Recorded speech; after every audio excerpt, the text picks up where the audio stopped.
참 믿음의 5가지 가치관 네 번째 시간입니다. 이번 시간의 제목은 소유와 가치입니다. 함께 제목을 읽어보겠습니다. 소유와 가치. 예, 소유와 가치는 그 말 그대로요. 소유 그리고 가치 이런 의미가 아니라요.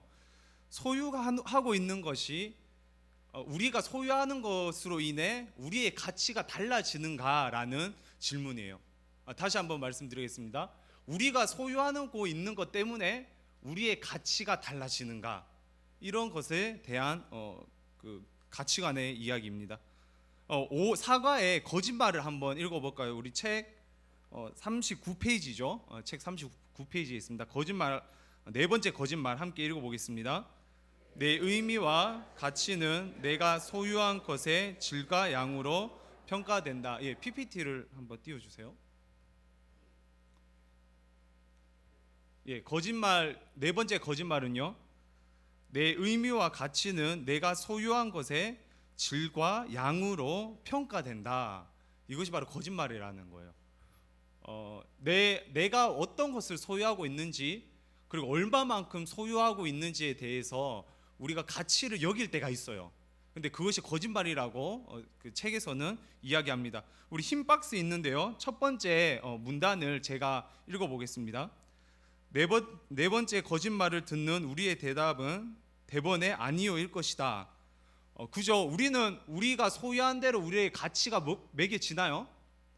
아니죠, 그죠? 우리가 적게 소유해도 우리는 가치 있는 존재예요, 그죠? 우리가 많이 소유하고 있다고 해서 가치가 더 많아지는 것이 아닙니다. 그러니까 A라는 사람이 조금 가지고 있어요. B라는 사람이 많이 가지고 있어요. 그렇다고 해서 B라는 사람이 가치 있는 사람이 아니라는 거예요. 모두가 다 가치 있는 사람이라는 거죠. 우리는 더 많은 돈과 소유가 우리를 더 만족시켜주며 우리가 소유한 것의 질과 양으로 내 의미와 가치가 평가된다는 것을 지적으로는 믿지 않을지 모르지만 감정적으로는 믿고 있는 경우가 허다하다. 이 문장을 보면요, 참 우리가 그럴 때가 있는 것 같아요.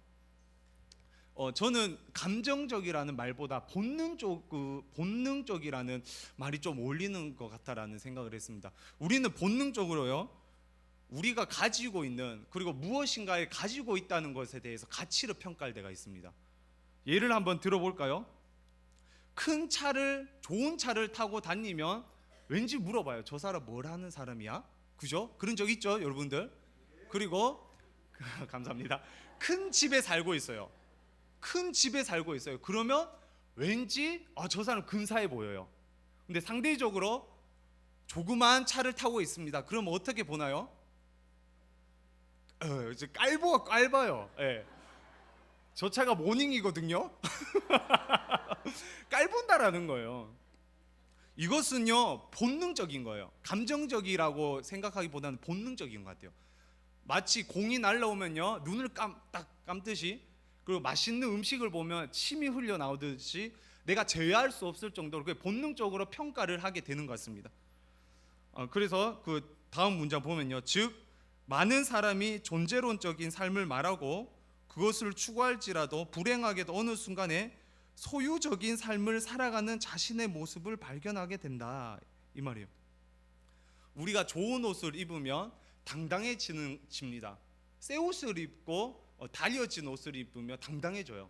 그런데 반대로 우리가 조금 쭈글쭈글한 옷을 입거나 또 안 좋은 옷을 입으면 왠지 위축됩니다. 우리가 월급날 어떤가요? 월급날 상당히 기분이 좋습니다. 그런데 월급이 막 미뤄졌거나 혹은 월급을 받기 한 일주일 전이다, 어떤가요? 잔고가 없으면 상당히 속상합니다.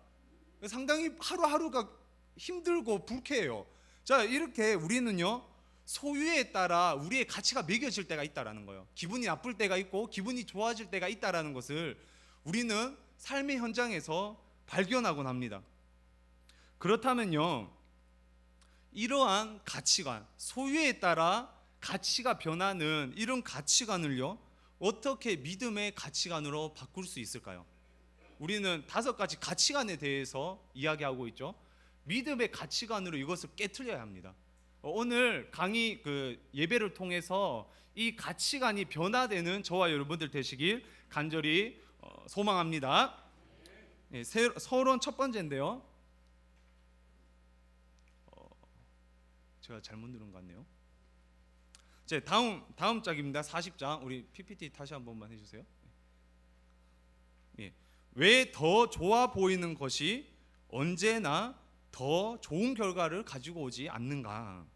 1923년 세계에서 가장 성공했던 사람들이 그 당시 최고 성공했다라고 얘기하는 사람들이 시카고 호텔에서 만났습니다. 총 7명의 사람이 모였어요. 그 7명의 사람은 그 당시 미국의 80% 이상의 부를 가지고 있는 사람이었습니다. 그 7명이 미국을 왔다 갔다 주도하는 그런 사람이었어요. 그 당시 미국을 주도했다라는 말은 어떤 말인가요? 전 세계를 주도했다라는 말이에요.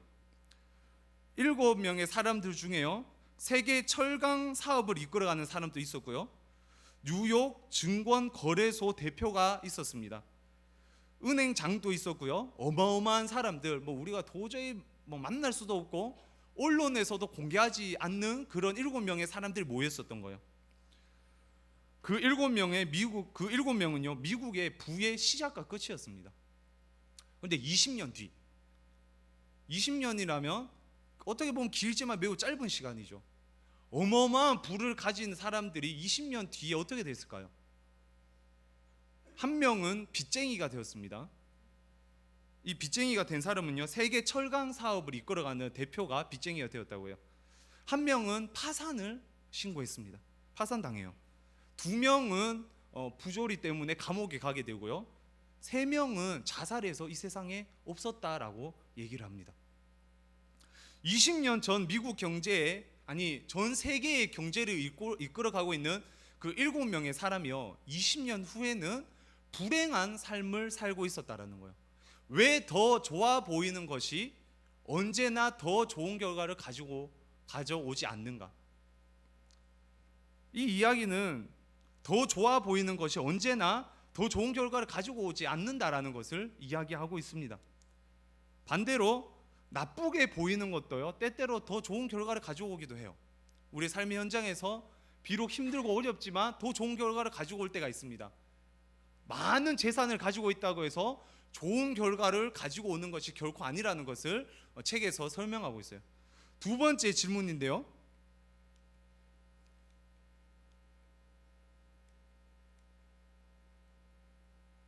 제가 굉장히 이거 잘 만지는데 이상하네요.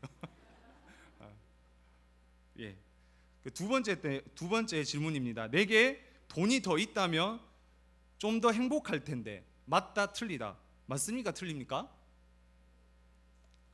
솔직하게 말씀해 보시죠, 다들. 솔직하게 말씀해 보세요. 돈이 많으면 행복해 안 행복해요? 행복해요. 그죠? 이거를 깨트리겠습니다, 제가 이번 강의 시간을 통해서.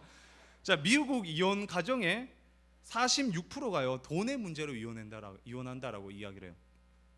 행복 지수가 높은 나라는 부유한 나라인가요, 가난한 나라인가요? 가난한 나라라고 해요. 예. 우리나라가요, 가난할 때 행복 지수가 높았겠습니까? 부할 때 행복 지수가 높았겠습니까?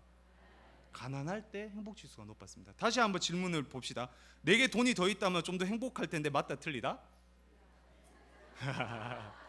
저는요, 두 가지 질문에 대한 오류를 발견했어요. 두 가지 질문은요, 질문 자체에 문제가 있어요. 돈과 행복이 연결될 수 있나요, 없나요? 없어요. 좋아 보이는 것과 좋은 결과와 연결이 될 수 있나요, 없나요? 없다라는 거예요. 우리는요, 착각에 빠집니다. 우리가 많이 소유를 하면 우리의 가치가 높아진다라고 생각을 해요. 돈이 많으면 행복할 거라고 생각해요. 그리고 더 좋아 보이는 것은 더 좋은 결과를 가지고 올 거라고 생각을 해요. 그런데 그게 아니라는 거예요. 그 두 개는 전혀 상관관계가 없다라는 거예요. 많이 소유 때문에 가치가 평가되는 것도 아니고, 좋아 보이는 것이 좋은 결과를 가지고 오는 것도 아니고, 돈이 행복을 가지고 오는 것도 아니다라는 것을 우리는 그 믿음을 통해서 발견해야 합니다. 거짓의 내용, 첫 번째 거짓의 내용인데요, 내 의미와 가치는 내가 소유하고 있는 것을 질과 양에 의해 평가된다. 소유는 안정과 힘을 제공하며 그 결과 나는 안전할 수 있고 개인적으로 만족할 수 있고 내 세계를 다스릴 수 있다. 자, 첫 번째 그 문장을 봅시다. 내 의미와 가치는 내가 소유하고 있는 것의 질과 양에 의해 평가된다, 안 된다? 안 된다. 될 수도 있고 안 될 수도 있다. 그죠? 그럴 것 같아요. 자, 소유는 안정과 힘을 제공하고 그 결과 나는 안전할 수 있고 개인적으로 만족할 수 있고 내 세계를 다스릴 수 있다. 여러분들, 우리가 소유를 가지고 있으면 평안해요. 한번 볼까요? 우리가 뭘 가지고 있을 때 평안한가요? 교회입니다. 우리가 뭘 가지고 있을 때 평안하죠? 믿음. 할렐루야. 자, 우리가 뭐와 가까워질 때 편안한 거예요? 월급날과 가까워질 때 편안한가요? 아니면 주님과 가까워질 때 편안한가요? 평안해요. 주님과 가까워지면 평안해요. 우리는 소유에 의해서 평안함을 느낍니다. 그죠? 우리가 예수님과 가까워지면 평안한 거예요. 근데 질문을 바꿔볼게요. 무엇이 없을 때 불안한가요, 여러분들? 돈이 없을 때 불안하지 않나요? 여러분들, 무엇이 없을 때 불편한가요? 자동차가 고장 났을 때 불편하지 않나요? 이렇게 무더운 날 에어컨이 안 나오면, 에어컨이 없으면 불편하지 않나요? 우리는요, 하나님을 소유할 때 행복하다라고 얘기를 하고 있어요.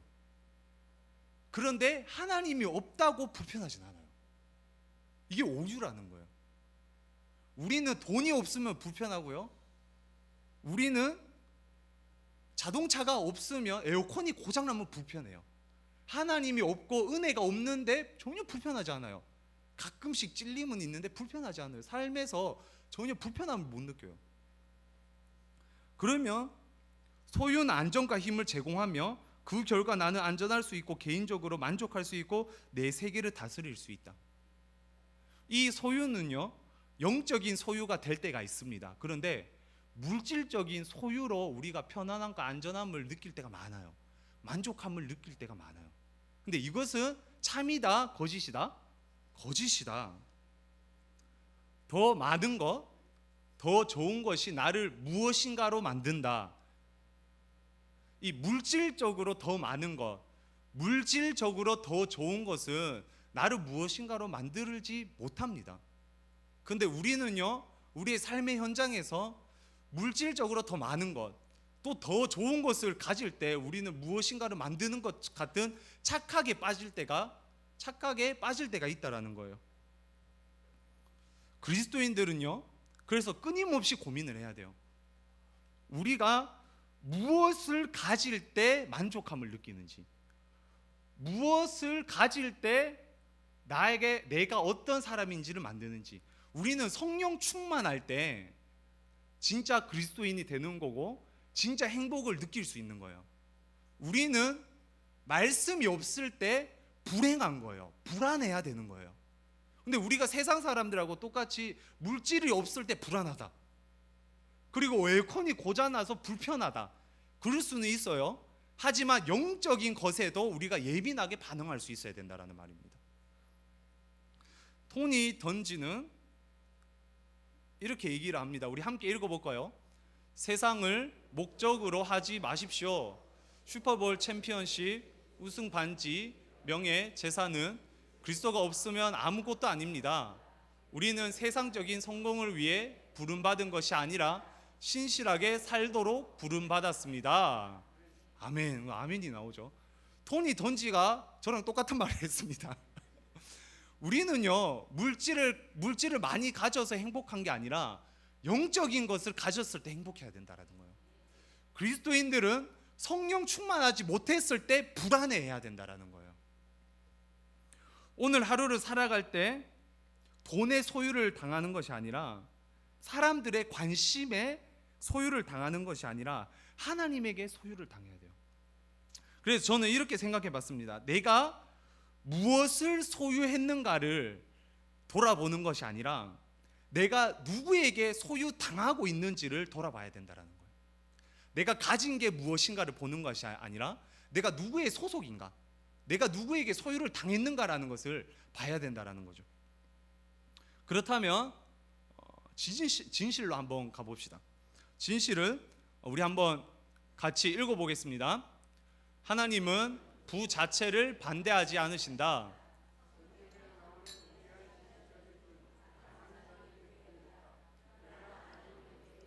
오용과 남용을 반대하셨다. 네, 적을 시간 드리겠습니다. 적으세요. 다들 적으신다고 정신이 없으시네요. 여러분들, 기독교인은 부해야 된다, 가난해야 된다? 부해야 될 것 같나요? 그러면 가난해야 될 것 같나요? 이게 되게 잘 모르는 아이러니한 질문이에요. 기독교인은 부해야 되나요? 부해야 되나요? 가난해야 되나요?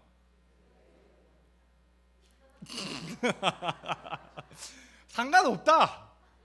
상관없어요. 우리는 이런 생각을 해요. 기독교인은 좀 가난해야 될 것 같아.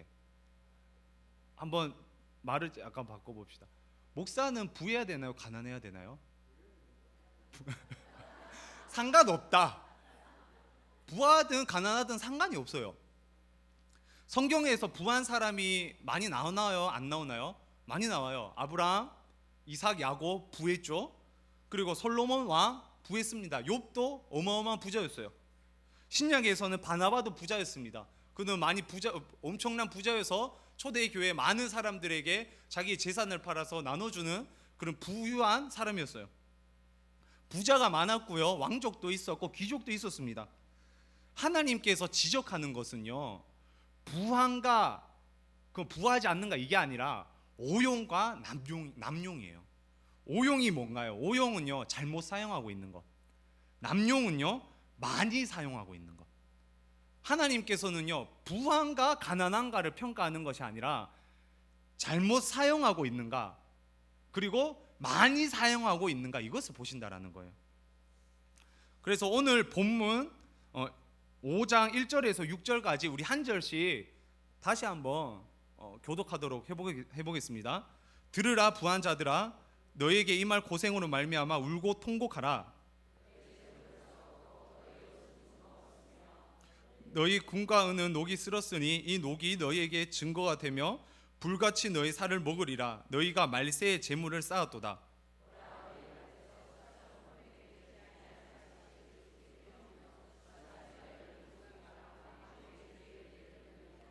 너희가 땅에서 사치하고 방종하여 살육의 날에 너희 마음을 살찌게 하였도다.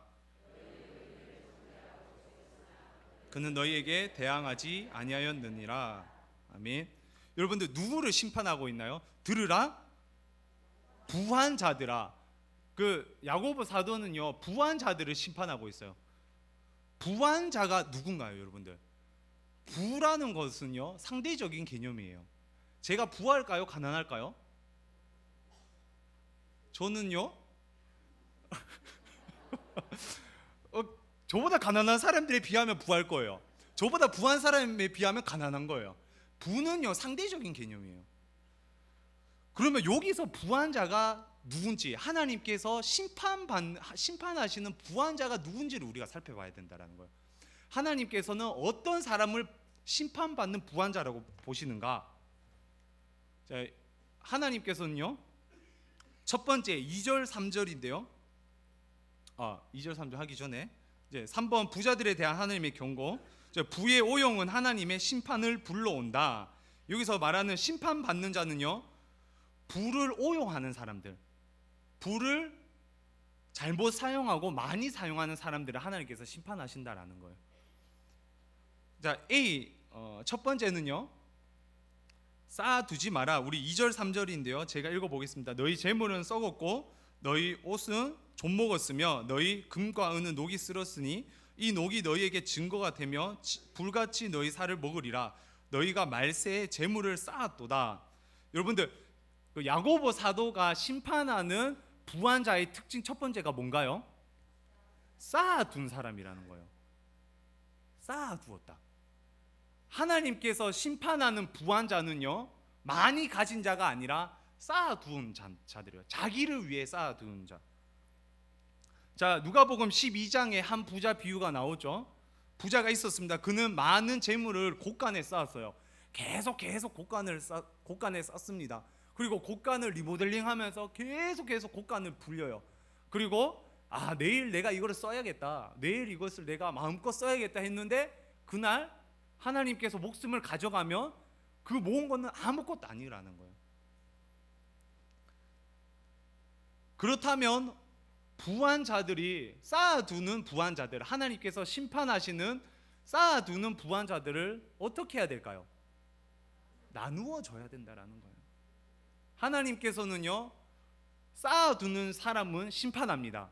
그런데 반대로 나누어 줄 때 하나님께서는 칭찬하신다라는 것입니다.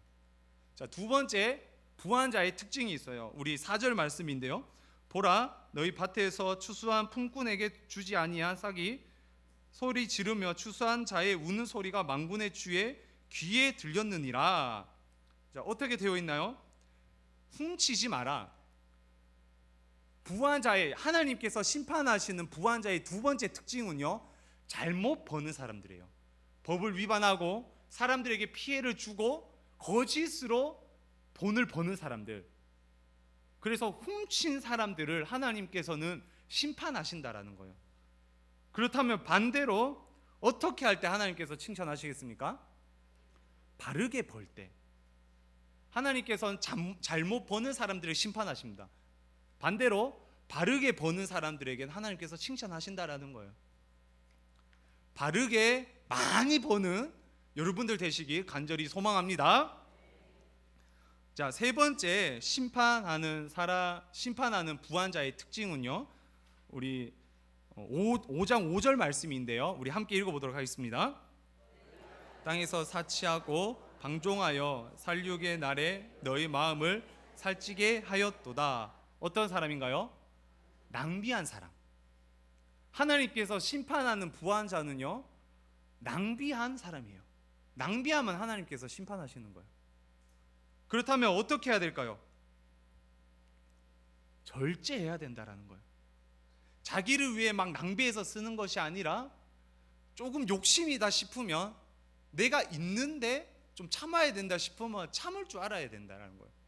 하나님께서 낭비하는 사람은 심판하십니다.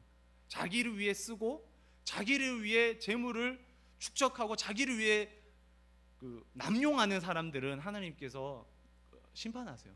반대로 하나님께 충성된 종이라면 절제할 줄 알아야 합니다.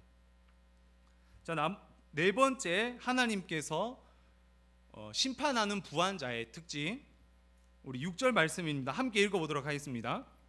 너희는 의인을 정죄하고 죽었으나 그는 너희에게 대항하지 아니하였느니라. 아멘. 하나님께서는 오용하는 사람을 심판하세요. 오용하다라는 말은 잘못 사용한 것입니다. 잘못 사용한 것.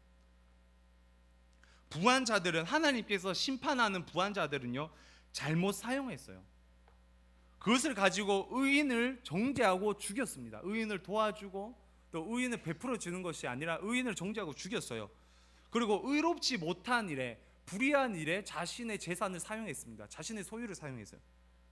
그렇다면 적극적으로 하나님께 칭찬받는 부한 자가 되기 위해서 어떻게 해야 될까요? 타인을 위해 사용할 수 있어야 합니다. 타인을 위해 사용할 수 있어야 된다는 거예요.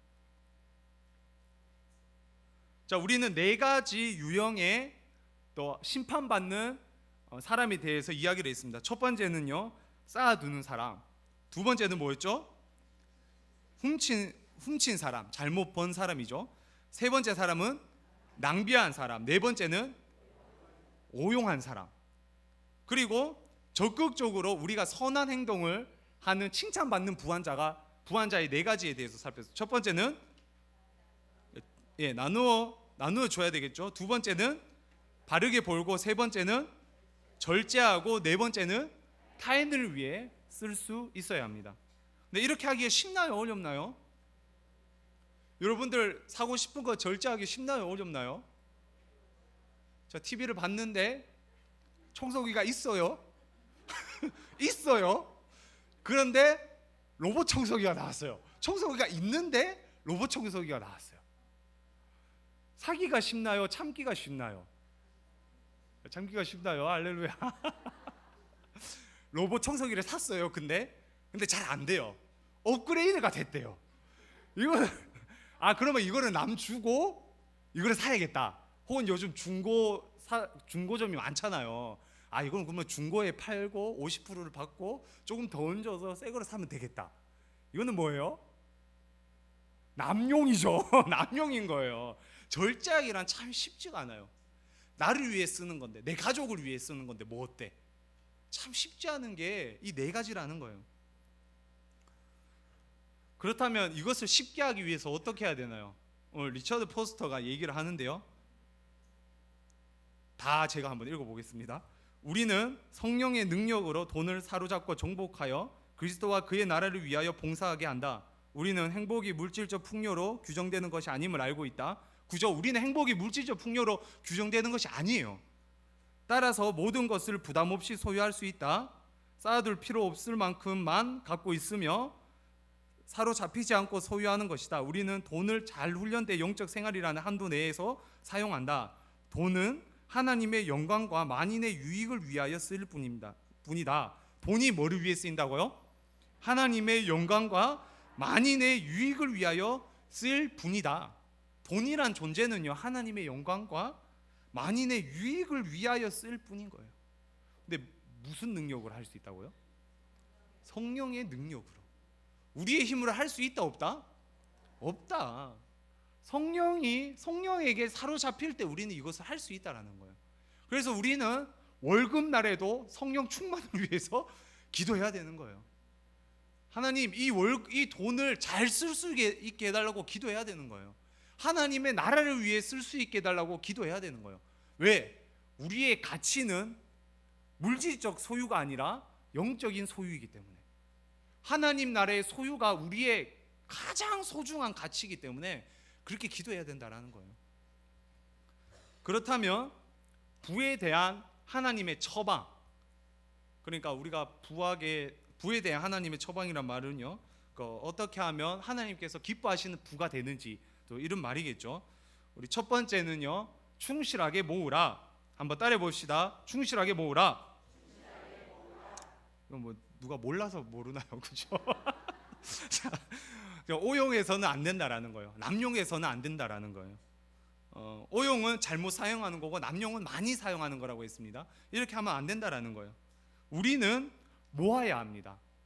그러면 어떻게 하는 것이 모으는 방법일까요? 매달 버는 것보다 덜 써야 한다. 당연한 거죠, 이게. 저는 이걸 보면서 되게 어이가 없었어요. 이 당연한 걸 왜 적어놨나? 근데 왜 적어놨겠어요? 이 당연한 것이 잘 안 된다라는 거예요. 잘 안 된다라는 거예요. 매달 버는 것보다 덜 써야 돼요. 근데 참 이게 어렵죠. 그래서 당연한 것인데 쉽지 않기 때문에 이거를 적어놓은 거예요.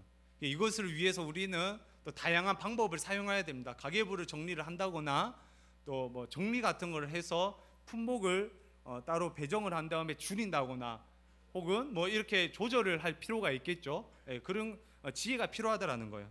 자, 두 번째, 정직하게 벌라. 따라해 봅시다. 정직하게 벌라. 우리 성경 한 구절 읽겠습니다. 도둑질 시작. 도둑질하는 자는 다시 도둑질하지 말고 돌이켜 가난한 자에게 구제할 수 있도록 자기 손으로 수고하여 선한 일을 하라. 아멘. 자, 훔치지 마라라는 거예요. 훔치지 마라. 도둑질하지 말고 정직하게 벌어라. 정직하게 버는 부자가 되시길 주님의 이름으로 축원합니다. 그렇다면 여기 경건한 사람들은 얼마나 벌어야 하는가? 이게 저는 이 부분이 되게 좋았어요. 이 부분에 우리가 좀 기억을 하고 가야 되지 않나, 그렇게 생각을 한번 해봅니다. 경건한 사람들 얼마나 벌어야 하는가? 얼마나 벌어야 할까요? 첫 번째, 우리 한번 읽어봅시다. 우리의 건강, 가족, 다른 사람들을 해치지 않는 한에서 벌라. 우리의 가치를 소유의 축적으로 생각하면 안 돼요. 우리의 행복을 소유가 많아지면 우리가 행복하다라고 생각을 하면 안 됩니다. 우리의 가치는요, 내 이웃이 얼마나 행복한가, 내 이웃을 내 몸과 같이 사랑하는가, 이것이 명령이고 이것이 가치라는 거예요. 그래서 우리가 돈을 벌 때요, 우리의 건강, 우리의 가족, 그리고 다른 사람들이 마음이 상한다면, 해치게 된다면, 다른 사람들이 해치게 된다면, 그렇다면 이것은 참아야 되는 그 수입이라는 거예요.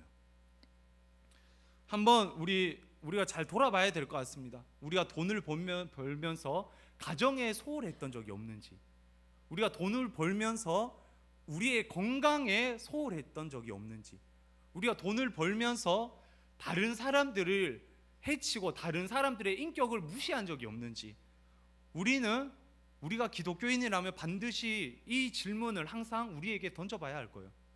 왜냐하면 하나님의 명령은 내 이웃을 내 몸과 같이 사랑하라라고 하셨기 때문이죠. 자, 두 번째는요, 한번 읽어봅시다. 우리의 영적 성장이 우리의 재정적 성장을 앞서가는 한에서 벌라. 우리의 가치는요, 물질이 아닙니다. 우리의 가치는 뭐라고 했죠? 영적인 거예요. 영적인 거. 그래서 이 가치 없는 물질이 가장 가치 있는 영적인 것을 이겨낼 때, 앞서갈 때 우리는 절제해야 되는 거예요. 그래서 영적인 것이 앞서가기 위해서 노력해야 된다라는 거예요. 그래서 어떤 사람이 이렇게 말합니다. 영적 성장을 방해한다면 스탑하라. 더 위대하고 값진 일에 투자하라. 다시 한번 말하겠습니다. 영적 성장을 방해한다면 정지하라. 더 위대하고 값진 일에 투자하라. 누가 말했겠습니까? 제가 말했습니다. 제가 이걸 하면서 이 생각을 했어요. 영적 성장을 방해한다면 우리는 정지해야 돼요. 나의 어떤 그 일들이요, 나의 영적 성장을 방해한다면 정지해야 돼요. 이것은 물질적인 일이 될 때도 있습니다. 이것은요, 때로는 교회 사역이 될 때도 있어요. 나의 영적 성장을 방해한다면요, 우리는 거기서 정지해야 돼요. 그래서 내가 왜 영적 성장을 향해 가고 있지 않는지 돌아봐야 된다는 거예요. 왜? 우리의 가장 소중한 가치는 뭐기 때문에? 영적인 것이기 때문이죠. 그리고 더 위대하고 값진 일에 투자해야 합니다. 나를 위해 투자했다면 그것을 영적인 것을 더 위대하고 더 가치 있는 일에 투자해야 돼요. 우리에게 위대하고 가치 있는 일이 무엇인가요? 하나님의 일 아닌가요? 하나님의 일이라는 거예요. 토비 넬슨이 이렇게 말을 합니다. 오늘 책의 핵심 내용인 것 같아요. 물질 만능주의는 당신의 소유가 얼마나 되고 당신의 벌이가 얼마나 되느냐와 하등 무관하다. 그것은 전적으로 당신이 돈을 어떻게 쓰느냐의 문제이다. 물질 만능주의가 뭐라고요? 당신이 돈을 어떻게 쓰느냐. 물질에 대한 개념은요, 돈을 어떻게 쓰느냐가 핵심이라는 거예요. 돈을 얼마 가지고 있느냐가 아니라 돈을 어떻게 쓰고 있는가. 당신은 최저임금을 벌고도 바보가 될 수 있고 연봉 100만 달러를 받고도 경건할 수 있다. 이거 제가 보니까요, 이게 그 해석이 잘못된 것 같아요. 그러니까 최저임금을 받고도 경건할 수 있고 연봉 100만 달러를 받고도 바보가 될 수 있는 거예요. 모두가 당신이 돈을 어떻게 보고 쓰느냐에 달려 있다. 우리가 물질을 볼 때 이 물질이 하나님을 위한 것인지 아니면 나를 위한 것인지 이것을 관찰해야 된다라는 거죠. 자, 세 번째, 지혜롭게 사용하라. 어떻게 사용하라? 지혜롭게 사용하라. 우리 17절 18절 말씀 우리 함께 읽어보겠습니다. 내가 이 세대에서 부한 자들을 명하여 정함이 없는 재물에 소망을 두지 말고 오직 우리에게 모든 것을 후히 주사 누리게 하시는 하나님께 두며 선을 행하고 선한 사업을 많이 하고 나누어 주기를 좋아하며 너그러운 자가 되게 하라. 아멘. 자, 재물은요, 언젠가는 사라집니다. 우리는 돈을 가지고 갈 수가 없어요.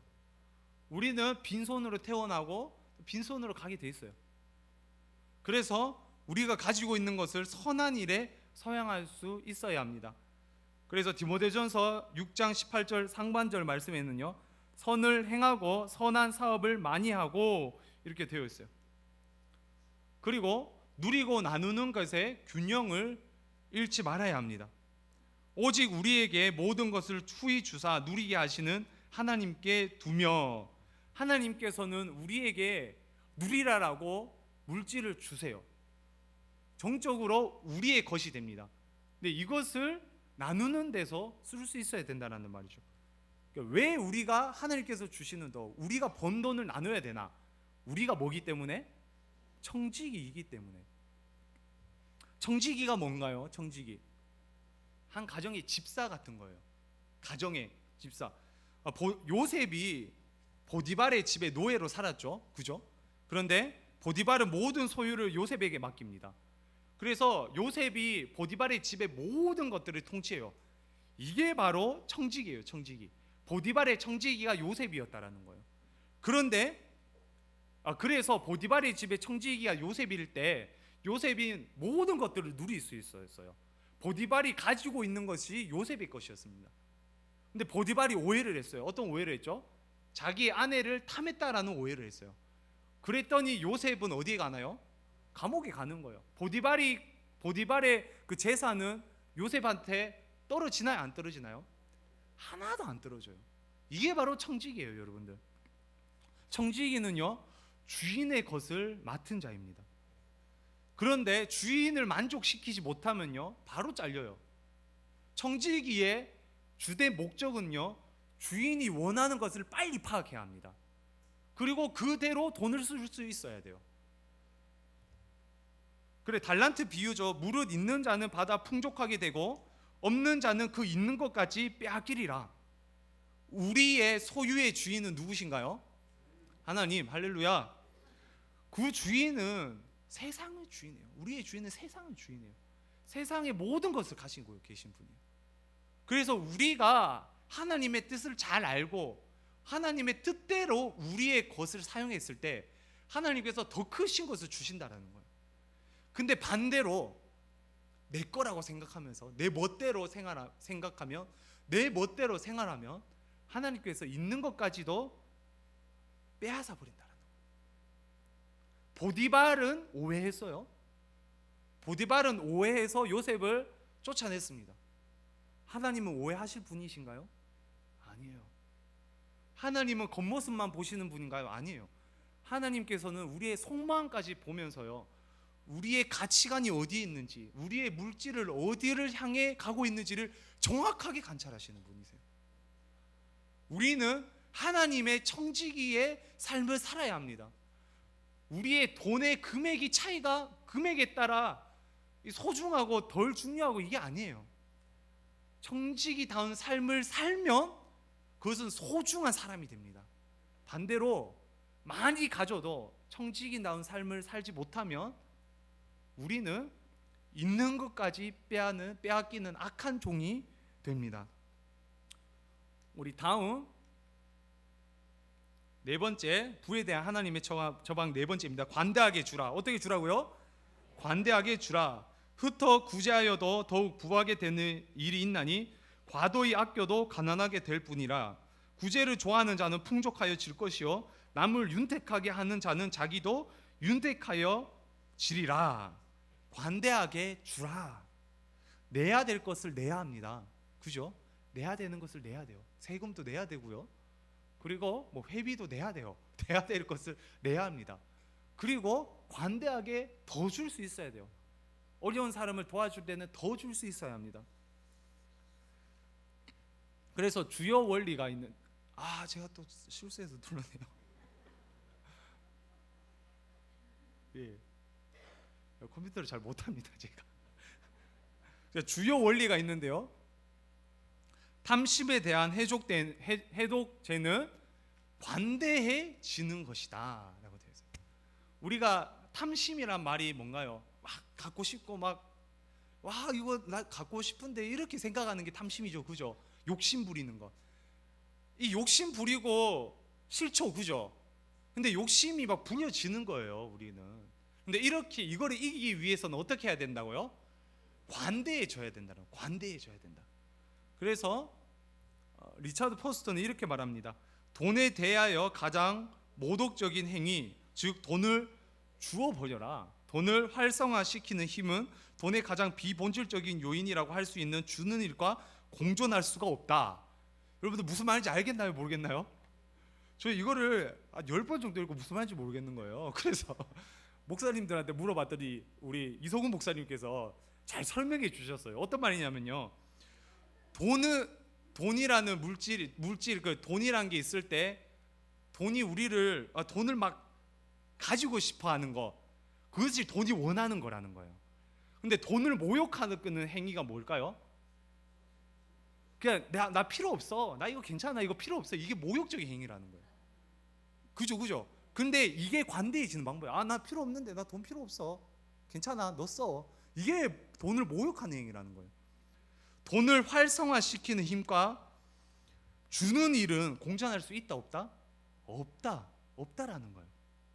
우리가 막 돈을 활성화시키고 돈을 잘 굴려서 부한 자가 되고 싶어요.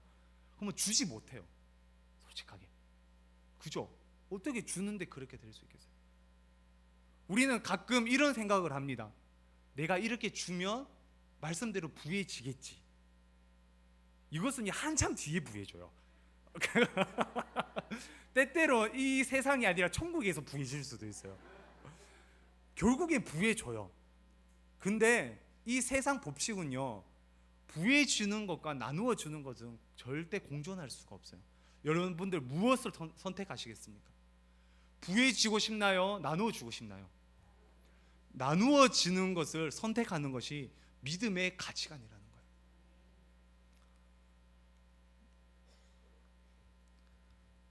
자, 우리 바울 사도가 예수님의 말씀에 인용한 거죠. 우리 사도행전 20장 35절 말씀입니다. 우리 함께 읽어보도록 하겠습니다. 범사에 여러분에게 모본을 보여준 바와 같이 수고하여 약한 사람들을 돕고 또 주 예수께서 친히 말씀하신 바 주는 것이 받는 것보다 복이 있다 하심을 기억하여야 할지니라. 아멘. 이것이 우리 물질 사용에 대한 기준이 되어야 돼요. 주는 것이 받는 것보다 복이 있다. 뭐가 물질의 기준이 되어야 된다고요? 주는 것이 받는 것보다 복이 있다.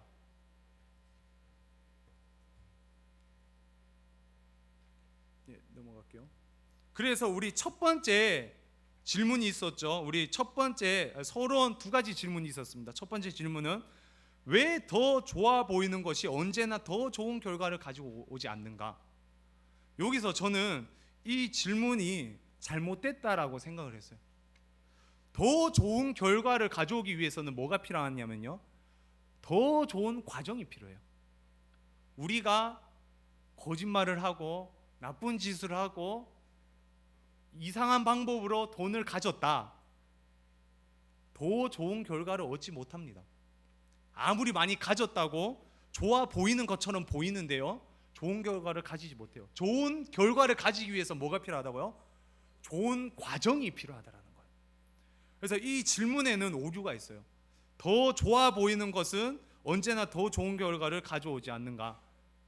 이거는 질문이 잘못됐습니다. 왜 더 좋아 보이는 과정을 통해서 더 좋은 결과를 가지고 올 수 있습니다. 자, 두 번째 질문이었죠. 내게 돈이 더 있다면 좀 더 행복할 텐데, 이것은 질문이 잘못됐어요. 돈과 행복은 관계가 전혀 없어요.